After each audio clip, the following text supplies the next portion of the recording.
So guys, for the first method, you want to go to search and type in camera privacy settings. Click on it. Once you're on this, make sure that you have camera access turned on. Make sure that you have let apps access your camera also turned on. If you see Google Chrome in this list, you want to turn it on for that.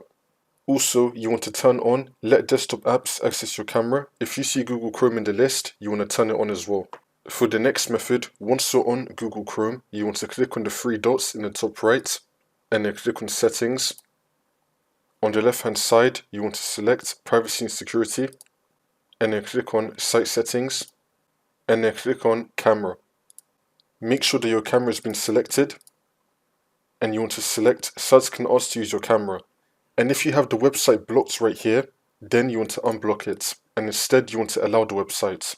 See if that works. For the next method, on the left hand side, click on extensions. If you see any extensions here that you think is blocking your webcam, then you want to either disable it or you want to remove it. You can also go to the About Chrome tab. Make sure that your Chrome is up to date. You can also go to the Reset Settings tab and then click on Restore Settings.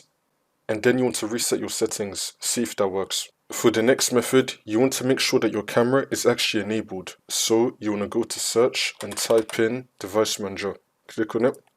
I don't have a webcam on this computer, but in your case it's going to be saying cameras. You want to expand cameras. Then you want to find your webcam. You want to right click on it. Make sure that it's been enabled. If it hasn't, it's going to be saying right here enable device. Then you want to enable your webcam. For the last method, just do a simple restart of your computer. Come back into Windows and then hopefully this will work for you.